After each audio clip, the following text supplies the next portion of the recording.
جب یہ شروع ہوا سلسلہ آئینی ترامیم کا تو حکومت کی طرف سے مجھ سے رابطے کیے گئے. پروٹوکول کے ذریعے سے دونوں سینیٹروں کو ٹنٹڈ گلاسز گاڑیاں، اسکواڈ ان کے پیچھے. مولانا فضل الرحمان سے آپ پوچھیں، ان سے جا کے میں نے فریاد کی کہ آپ کچھ کریں. میں نے بلاول کو کہا، ان سے بھی میں نے کہا کہ جی یہ سب کچھ ہو رہا ہے آپ لوگوں کی طرف سے ہو رہا ہے. وہ پی ٹی آئی بتا سکتی ہے کہ ان نکات کا جو انہوں نے ہم سے ایگری کیا تھا اس میں سے انہوں نے کتنے پورے کیے. پی ٹی وی جب کسی کی ویڈیو نشر کرے گا تو پھر وہ سچ جو ہے نا پھر آئی ایس پی آر کا سچ ہی ہوگا.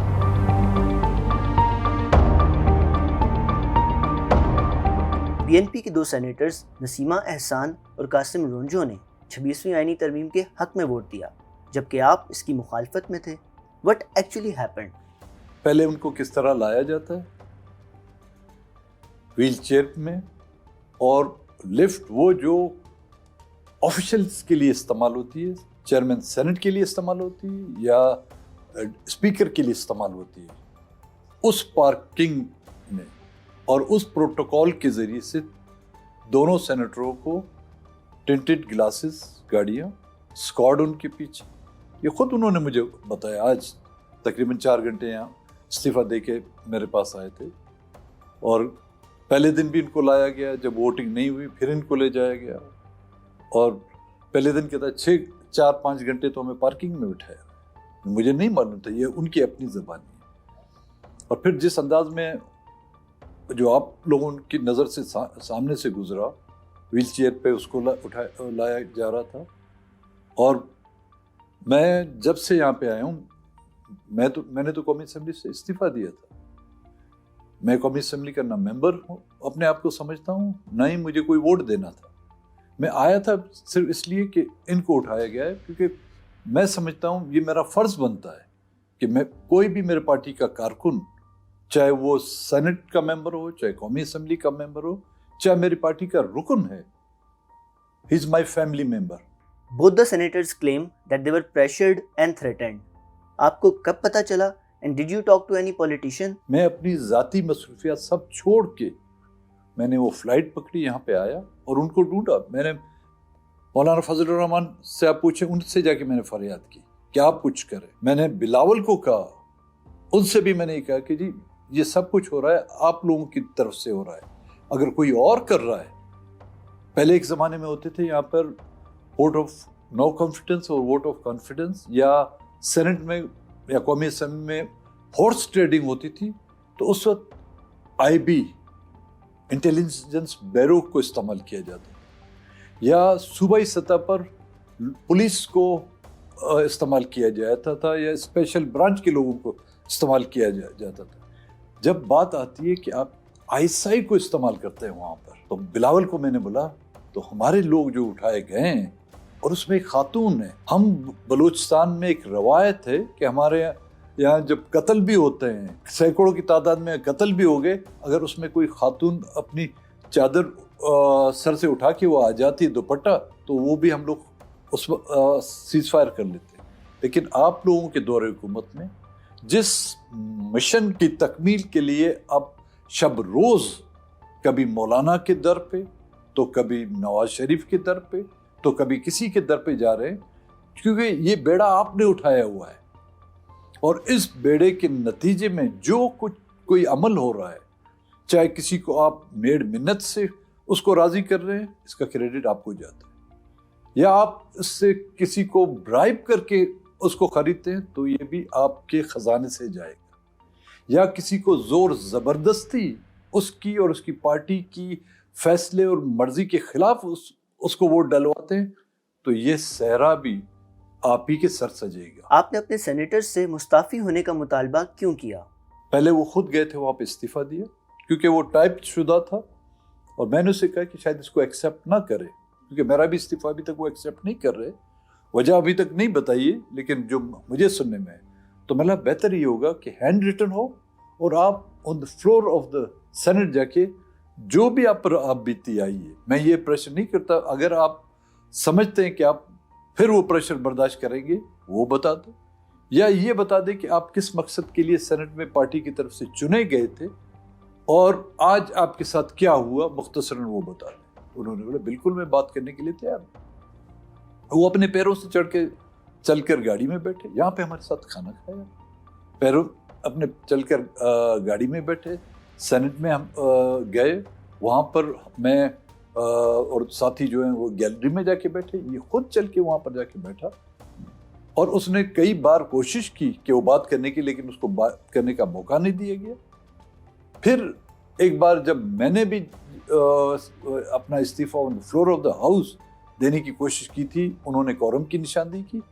اس پہ بھی ان کو پتا تھا کہ یہ ضرور کچھ بولے گا, شاید میں جتنا تلخ بولتا ہوں اتنا تلخ نہیں بولے گا, لیکن شاید وہ اپنے آنسو ٹپکائے, وہ بھی اس آئینی ترامیم کے وہ جو لفظ ہیں ان پر پڑھیں گے تو وہ دھیمے پڑ جائیں گے. تو انہوں نے کورم کی نشاندہی کی اور اجلاس برخاست کر لیا انہوں نے. اور پھر میڈیا کے سامنے انہوں نے خود, ہم نے اٹھا کے اس کو نہیں لے گئے, وہ خود آیا میڈیا کے سامنے, خود بات کر رہا تھا, چاہے مچھروں نے اس کو کاٹا, چاہے کھٹمڑوں نے اس کو کاٹا, ہمیں تو اس کا پتہ نہیں تھا. وہ خود بتا رہا تھا کہ مجھے لے گئے, مجھے مہمان انہوں نے بنوایا رکھا اور یہ وہ. اب اس سے جتنا بھی آدمی جھوٹ بولے اور بڑی حیرت کی بات ہے کہ پی ٹی وی اس کی جو ویڈیو ابھی نشر کر رہا ہے. اب پی ٹی وی جب کسی کی ویڈیو نشر کرے گا تو پھر وہ سچ جو ہے نا, پھر آئی ایس پی آر کا سچ ہی ہوگا. کیا گورنمنٹ نے آپ سے کوئی رابطہ کیا تھا while they were negotiating with parliamentarians to complete their numbers? جب یہ شروع ہوا سلسلہ آئینی ترامیم کا تو حکومت کی طرف سے مجھ سے رابطے کیے گئے, ان کے وزیروں کی طرف سے, ان کے ایم این ایس کی طرف سے کہ جی ہم یہ آئینی ترامیم لا رہے ہیں, آپ ہم سے تعاون کریں. تو میں نے بولا میں نے تو استعفیٰ دے چکا ہوں, میں کیسے آپ کے ساتھ تعاون کرتا ہوں. کہتے نہیں جی آپ کے سینیٹر بھی ہیں, آپ بھی ہیں. میں نے بولا ایک تو پہلی بات یہ ہے کہ میرے آنے یا اسمبلی میں آنے کا تو اس کا تو کوئی سوال ہی پیدا نہیں ہوتا, کیونکہ ہمارے سینیٹر ابھی تک موجود ہیں. ان کا اختیار بھی پارٹی نے ابھی مجھے دیا ہوا ہے کہ ان سے استعفیٰ لوں یا نہ لوں. لیکن آپ کو اگر اس مسئلے پر بات کرنی ہے تو سب سے پہلے آپ کو وہ مسودہ جو آئینی مسودہ ہے یا ڈرافٹ, وہ تو ہمیں بھیجیں کہ اس میں ہے کیا. تو پرائم منسٹر کا ٹھیک ہے, میں ڈپٹی پرائم منسٹر کو کہتا ہوں وہ آپ سے بات کرے گا. تو اس نے مجھ سے بات کی, ان کو بھی میں نے یہ کہا کہ آپ ہم سے وہ مدد مانگ رہے ہیں لیکن ہمیں بتائے تو صحیح اس میں ہے کیا. وہ کہتا ہے ٹھیک ہے جی ہم آپ کو بھجوا دیں گے. تو میں نے بولا مجھے نہ بھجوائیں, ہمارے پارٹی کے ممبر ساجد ترین یہاں پر موجود ہیں, ان کو آپ دے دیں, کیونکہ ہمارے سینئر نائب صدر بھی ہیں اور میں ایک جاہل ہوں, میں نہ پورا آپ کی کانسٹیٹیوشن سے اتنا واقف ہوں, نئے وہ کلوز وغیرہ کے بارے میں اتنا میں شاید جان سکوں. تو ہماری لیگل ٹیم ہوگی وہ اس کو دیکھے گی. اس دن وہ نام نہیں ملا. پھر بلاول نے مجھ سے رابطہ کیا. اسی دوران ہمارے ان سینیٹروں نے خود مجھے فون کیا, قاسم رونجو اس کے بیٹے نے کہ جی کراچی میں ہماری زمینیں جو ہیں اس پر قبضہ کیا گیا ہے, ہمیں تھریٹ آ رہا ہے. کراچی میں ہمارے گھر کے سامنے جو ہے نا ایک گاڑی آ کے کھڑی ہے جس میں پلین کلوتھ میں لوگ بیٹھے ہوئے ہیں, اور ہمارے جو خاتون سینیٹر ہیں نسیمہ احسان, اس کے شوہر نے مجھے فون کیا کہ تربت میں, گوادر میں اور ماڑے میں ان کی جو پیٹرول پمپس ہیں وہ سیل کر دیے گئے ہیں, اور زمینیں جو ہے ڈپٹی کمشنر نے جو نوٹس دیا ہے کہ آپ کی یہ زمینیں کینسل کی جائیں. تو جب بلاول نے مجھ سے رابطہ کیا, میں نے بولا کون سے طریقے سے آپ مجھ سے رابطہ کرنا چاہتے ہیں, مذاکرات کرنا چاہتے ہیں, تھریٹ کرنا چاہتے ہیں. کہتے نہیں جی ہم مذاکرات دونوں اکٹھے نہیں چل سکتے. ایک طرف سے تو آپ لوگ تھریٹ کر رہے ہیں, ہمارے لوگوں کو ڈرا رہے ہیں, اور دوسری طرف سے آپ مجھ سے رابطہ کر رہے ہیں, یہ کون سی سیاست ہے. کہتا ہے اچھا مجھے تو پتہ نہیں, میرا دونوں صوبوں میں آپ کی حکومت ہے, اگر آپ مانیں یا نہ مانیں بلوچستان میں آپ کی حکومت ہے, آپ مانیں نہ مانیں سندھ میں آپ کی حکومت ہے. تو کہتا ہے ٹھیک ہے جی میں اس بارے میں کچھ کر کے, لیکن میں ڈرافٹ آپ کو ڈرافٹ نہیں دیا انہوں نے پی ایم ایل اے نے. مجھے کوئی ڈرافٹ نہیں دیا. تو انہوں نے ایک ڈرافٹ میرے طرف بھجوایا, اور پھر حکومت کی طرف سے مجھ سے رابطہ کیا گیا. تو میں نے کہا دیکھیں اس ڈرافٹ یہ اپنی جگہ پر, اس میں ہم نے امینڈمنٹ کے حوالے سے کن نکات پر ہمیں اعتراضات ہیں یا اس میں ہمیں کون سے نکات ڈالنے ہیں, لیکن یہ آپ کی ضرورت ہے. آپ جو تگ و دو کر رہے ہیں, چاہے پیپلز پارٹی کر رہی ہے, مسلم لیگ کر رہی ہے, یا آپ کی خفیہ ادارے کر رہے ہیں یا اسٹیبلشمنٹ کر رہی ہے، یہ آپ لوگوں کی ضرورت ہے. ہماری ضرورت یہ نہیں ہے، کیونکہ وہ 73 کا آئین وہ میرے بچوں کو بچا نہیں سکتا، تو یہ آپ کی ترامیم ہمیں پروٹیکٹ نہیں کر سکے گی. تو ہم بلوچستان کے حوالے سے کچھ ایشوز ہیں وہ آپ کے سامنے رکھیں گے، اور ان آئینی ترامیم کے ساتھ ساتھ ان ایشوز کو بھی آپ نے دیکھنا ہوگا. تو وہ ڈپٹی پرائم منسٹر جی ایک بار آپ ووٹ دے دیں پھر ہم دیکھیں گے. میں نے بولا نہیں، ادار مانگ کر ہمیں شرمندہ مت کرو. تو یہ سلسلہ وہیں پہ ہوا، اور تھریڈ کا سلسلہ تو اس حد تک پہنچا کہ وہ لوگوں کو اٹھا کے لے گئے. ان جو پوائنٹس تھے اس میں سر فہرست تھا مسنگ پرسن. میں نے ان سے میں نے ٹویٹ بھی کیا تھا اس کو کہ جی آپ کو اگر 2 ووٹ چاہیے آئینی ترامیم کے علاوہ، پھر 2000 جو لوگ ہیں وہ آپ واپس ہمیں دلا دیں. Previously, BNP casted 4 votes that led to Imran Khan's ouster. کیا اس وقت بھی تھریٹس ملی تھی؟ بلوچستان نیشنل پارٹی نے پی ٹی آئی سے، ایک تو میں بیک گراؤنڈ کی کن بنیاد پر، کن نکات پر پی ٹی آئی سے اتحاد کیا تھا. ایگریمنٹ جو ہوا تھا میوچل انڈرسٹینڈنگ، وہ 2 طرفہ تھا دونوں پارٹیوں کے درمیان، پی ٹی آئی اور B N P. P T I کو ووٹ کی ضرورت تھی، پرائم منسٹر کے ووٹ، اسپیکر کا ووٹ، ڈپٹی اسپیکر کا ووٹ اور صدر کا ووٹ. وہ ہم نے 4 ووٹ تھے ہمارے قومی اسمبلی میں، چاروں کے چاروں، اور صدر کے لیے جو صوبے میں جو ووٹ درکار تھے ان کو 10 ووٹ صوبائی اسمبلی سے ہم نے ان کو دیے. ہم نے تو اپنا فرض نبھا لیا. اب گیند تھی پی ٹی آئی کی کورٹ میں. وہ پی ٹی آئی بتا سکتی ہے کہ ان نکات کا جو انہوں نے ہم سے ایگری کیا تھا اس میں سے انہوں نے کتنے پورے کیے، کتنے مسنگ پرسنس انہوں نے واپس دلائے. قانون سازی تھی، چاہے وہ گوادر کی شکل میں تھی، چاہے وہ ریکو ڈیک کی شکل میں تھی، یا بڑے بڑے منصوبے ڈیولپمنٹ کے حوالے سے جو ہم نے ان میں رکھے تھے، ان میں سے انہوں نے کتنے پورے کیے. جب وہ نہیں ہو رہا تھا، اور پورے اس دور میں جو 1.5-2 سال ہم ان کے ساتھ تھے، 450 بندے بازیاب کرائے گئے، اس میں کوئی شک نہیں. لیکن میں نے اس وقت بھی کہا، آج بھی کہہ رہا ہوں کہ اس کے بدلے میں اس دوران 1500 لوگ اور مسنگ کر دیے گئے. اور پھر روزانہ کی بنیاد پر میں ان سے کہتا رہتا، وہ کہتا ہے جی آج اس سے مل لیں. کبھی آرمی چیف سے ملاقات کرائی جاتی تھی، کبھی ڈی جی سی سے ملاقات کرائی جاتی تھی، کبھی ڈی جی آئی سے ملاقات کرائی جاتی تھی. تو وہ سلسلہ بند نہیں ہو رہا تھا. تو ہم لوگوں کے سامنے جواب دیتے. ہمیں لوگوں نے مینڈیٹ دیا تھا، اس لیے نہیں کہ ہم یہاں پر آ کر کمروں میں، ایئر کنڈیشن کمروں میں بیٹھ کر یہاں پر صرف تقریریں جاڑے. تو جب وہ نہیں ہوا تو اس عدم اعتماد کی تحریک سے ہم نے 1 سال پہلے حکومت کو خیر بات کہا تھا 2020 میں. اور جو عدم اعتماد کی تحریک آئی وہ 2021 یا 22 میں آئی تھی، 2022 میں. ہاں ہماری طرف، ہاں ہمیں اس جب ہم اس کی حکومت کو چھوڑ رہے تھے تو کافی رابطے کیے بھی گئے. دباؤ تو نہیں، کیونکہ وہ دباؤ ان کو ڈالتے جو دباؤ میں آتے ہیں. پھر جب ہم اس گرینڈ اپوزیشن میں جا کے شامل ہوئے، اس میں جے یو آئی بھی تھی، اس میں مسلم لیگ بھی تھی، اس میں پیپلز پارٹی بھی تھی.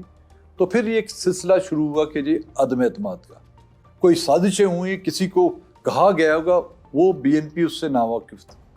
ہم صرف اسی، چاہے اس کو اب ضد کہیں کہ ہمارے ساتھ دھوکہ کیا گیا، ہمارے ووٹ لیے گئے اور اس کے بدلے میں ہمارے ساتھ جو کمٹمنٹ کی تھی وہ پوری نہیں کی گئی. تو اس کو آپ سیاسی سوچ کہیں، اس کو اپنی ضد کہیں یا بلوچی ضد کہیں، تو پھر کہتا ہے everything is fair in love and war. کیا آپ کو لگتا ہے کہ عمران خان کے اگینسٹ ووٹ نہیں کرنا چاہیے تھا؟ عدم اعتماد کی تحریک کے بعد یہ الائنس بنا جس میں تمام پولیٹیکل، ہمیں پھر ایشورنس دی گئی. کیونکہ انسان جب ایک در سے مایوس ہوتا ہے تو دوسرے جب تمام دروں سے مایوس ہو جاتا ہے تو پھر انسان خدا کی طرف دیکھتا ہے. پچھتاوا تو نہیں ہے، ہاں، لیکن ایک بات ہے کہ ایک قصہ ہے ہمارے بلوچستان کے علاقے کا کہ ایک گھوڑ سوار بہت پیاسا تھا. تو راستے میں ایک گاؤں ملا، اس کو آواز لگائی تو وہاں سے ایک خاتون نکلی، کیونکہ پردے والے لوگ ہیں ہمارے. تو خاتون نے اس سے پوچھا بھائی خیر ہے کیا؟ کہتے بہن پیاسا ہوں، اگر مجھے پانی مل جائے۔ تو اس عورت نے چاندی کا ایک کٹورا تھا کہ مہمان ہے، پیاسا ہے، مسافر ہے، چاندی کے کٹورے میں جو ہے مشک سے ٹھنڈا پانی ڈال کر اس کو دے دیا۔ تو گھوڑ سوار نے پانی پی لیا، تو اس کو کٹورا پسند آیا۔ وہ عورت بے بس سی کھڑی تھی، اس نے وہ کٹورا جو ہے نا اپنے گھوڑے کے وہ جول جو ہوتا ہے اس میں ڈالا، وہ لاٹھی ماری، وہ چلا گیا۔ یہ بے بس کھڑی رہی، دیکھتی رہی۔ تو آواز لگا اس نے کہ اگر میرے وارث زندہ ہوئے تو یہ چاندی کا کٹورا مجھے ایک اور چاندی کا کٹورا لا کے دلا دیں گے، لیکن آج کے بعد کسی پیاسے گھوڑ سوار کو اس گاؤں سے کوئی پانی نہیں پلائے گا۔ تو ہمیں اس حد تک انہوں نے مایوس کیا ہے، تو اب میرے خیال میں اب کسی پر بھروسہ نہیں کیا جا سکتا۔ آپ پہلے بھی نیشنل اسمبلی کا حصہ رہے تھے جب 18th امینڈمنٹ لائی گئی۔ What difference do you see this time؟ اب 18ویں ترمیم آ رہی تھی، اس کے لیے ہوم ورک کیا گیا تھا، ڈرافٹ بنائے گئے تھے، پہلے سے تمام پولیٹیکل پارٹیوں میں وہ تقسیم ہوئی، اور ان پولیٹیکل پارٹیوں کو یہ ذمہ داری دی گئی تھی کہ وہ اپنی پارٹیوں سے صلاح مشورہ کے نا اپنا فیڈ بیک دیں۔ یہاں پہ تو ایک تو پہلے یہ تھا کہ ڈرافٹ کا کسی کو پتہ نہیں تھا، پہلے ایک ڈرافٹ آتا ہے وہ بالکل مختلف، پھر جاتا ہے دوسرا ڈرافٹ آتا ہے وہ اس سے مختلف، پھر تیسرا ڈرافٹ آتا ہے۔ 26ویں اس امینڈمنٹ میں میرے خیال میں 28 کے قریب وہ ہیں، لیکن ڈرافٹ جو ہے نا میرے خیال میں 10 سے زیادہ آئے ہوں گے، کم بیش اتنے ہی ڈرافٹ آئے ہوں گے۔ اب جو پہلے شکیں ڈالی گئی تھی اس میں وہ تو کوئی بھی باشعور جمہوریت پسند پولیٹیکل ورکر ہوئے، پولیٹیکل قیادت جو اس پر اتفاق نہیں کر سکتی، اور اس کو لا کر جس میں ملٹری کورٹس کا بھی ذکر تھا، جس میں فوجی انسٹالیشن کا بھی ذکر تھا، جس میں سیکورٹی فورسز کا جب جی چاہے کہیں سے کسی کو اٹھا لیا۔ ہمارے لیے بلوچستان کے لیے اس شک کی ضرورت نہیں تھی کہ وہ اب بھی جب چاہیں جس کو چاہیں کہیں سے اٹھا لیا جائیں۔ آپ نوجوان اس کے تو خود چشمدید گواہ ہیں، لیکن اس ملک کے لیے بھی یہ قانون بنایا جا رہا تھا۔ ملٹری کورٹس اب ایک ڈیموکریٹک پارٹیز، وہ جنہوں نے ان ملٹری کورٹوں کے سربراہوں سے ان کے ہاتھوں سے سزائیں بھگتی ہیں، وہ خود جو ہے ملٹری کورٹ کا جو ہے علم بلند کرنے لگی تھی۔ وہ پولیٹیکل پارٹیاں جن کی پارٹیاں توڑی گئیں اسٹیبلشمنٹ آف فوج نے، آج جو ہے وہ اسی فوج کے سیاسی کردار کو مضبوط کرنا چاہتی تھی۔ تو بہرحال تمام جو کچھ ختم ہو گیا۔ اب مسئلہ جوڈیشری کا دلائل یہ دیے جا رہے ہیں کہ جی جوڈیشری نے جو ہے ہمیشہ پارلیمنٹ کے اختیارات کو سلب کرنے کی کوشش کی۔ پہلے تو یہ پوچھیں کہ آپ کو پتہ ہے کہ پارلیمنٹ کے اختیارات کیا ہیں؟ آپ کو اندازہ ہے کہ پارلیمنٹ کے اختیارات کیا ہیں؟ پارلیمنٹ کے اختیارات کا آپ کو معلوم ہوتا تو سول سرونٹس آپ کے ریٹائر فوجی نہیں ہوتے۔ پارلیمنٹ کا آپ کو اختیارات کا اندازہ ہوتا تو ہر پولیٹیکل پارٹی کسی ریٹائر جنرل کو سینیٹر یا ایم این اے نہیں بناتی۔ پولیٹیکل اور پارلیمنٹ کا اختیار کا آپ کو اندازہ ہوتا تو آپ اپنے فیصلے جی ایچ کیو یا آپ پارا سے نہیں کراتے۔ جوڈیشری کو انہوں نے کالے ناگ سے تشبیہ دی ہے، لیکن ایک اور جانور ہوتا ہے جو اس سانپ کو بھی نقصان دیتا ہے۔ وہ سانپ جب انسان کو نقصان دیتا ہے، ایک اور جانور ہے اور جس پر آپ لوگ فخر محسوس کرتے ہیں، اس کو کہتے ہیں مارخور۔ اس مارخور کی اختیارات کو ذوالفقار علی بھٹو کو پھانسی کی سزا دی گئی تھی۔ وہ ججز تھے، لیکن ضیاء الحق پاکستان کے سپریم کورٹ کا جج نہیں تھا۔ یا تو کہہ دیں کہ ذوالفقار علی بھٹو کو پھانسی دینے والا ضیاء الحق نہیں تھا، جوڈیشری تھی، تو جائیں بلاول زرداری اور اس کا خاندان فیصل مسجد میں جائیں اور ضیاء الحق کی قبر پر جو ہے پھولوں کی چادریں چڑھائیں۔ نواز شریف کو نکالنے والا سپریم کورٹ کا جج نہیں تھا، وہ پاکستان کا آرمی کا چیف تھا۔ اسی پارلیمنٹ سے جو ہے وہ اپنے